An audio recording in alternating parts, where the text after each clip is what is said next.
Deiveson Figueiredo versus Chito Vera. Who's going to win this fight? Well, before we talk about who's going to win this fight, let's take a look at their latest performances, in which Deiveson Figueiredo fought Rob Font, in which both of their striking was great until Deiveson Figueiredo robbed Rob Font in round 3. I'd like to see some knees up the middle of Rob Font every time. And Deiveson Figueiredo ended up taking it by decision. By unanimous decision, Deiveson.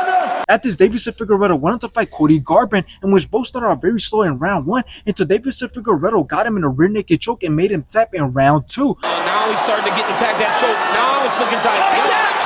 Now let's take a look at Chito Vera's latest performances, in which he fought Pedro Munoz, in which it was a very close fight, both went back and forth, both had some great shots and kicks, but Chito Vera ended up outlanding Pedro Munoz, in which he ended up taking it by decision. Marlon Chito!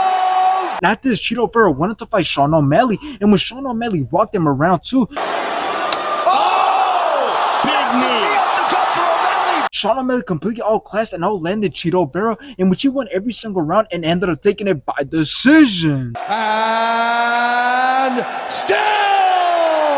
Now, this fight is going to be a very crazy fight. Definitely don't sleep on it because you got Chito Vera, who's the bigger guy and who's never been finished, fighting Deiveson Figueiredo, who's a former flyweight champion and who just submitted Cody Garbrandt. So it's going to be very interesting to see how this fight plays out. But before we talk about who's going to win this fight, it's important to note that both men stand pretty equal, since both men had 1 fight this year and 2 fights last year. Not to mention that both men have 23 wins and almost the same amount of knockouts and submissions. But anyways, how's this fight going to go? Well, I feel like it's pretty simple to predict how this fight is going to go, simply because if this fight happens on feet, I believe that Chito Vera's size advantage is going to be way too much for Deiveson Figueiredo, on top of the fact that Chito Vera has never been finished. So I definitely don't see Deiveson Figueiredo hurting or knocking out Chito Vera, because let's be honest, Chito Vera has already probably taken the hardest hit he could have ever taken in his career, and that was that knee to the face by Sean O'Malley. And yes, you might say that Chito Vera lost every single round and completely got dominated by Sean O'Malley, but Sean O'Malley is a whole different fighter compared to Deiveson Figueiredo, so don't expect Deiveson Figueiredo to control the fight on feet the way Sean O'Malley did. So in the end, my prediction is that if this fight stays on feet and if it goes to the decisions, well then Chito Vera is obviously going to take the win. Unless Deiveson Figueiredo can out-grapple Chito Vera and outperform it and control the fight on the ground, then I won't be surprised if Deiveson Figueiredo takes the win.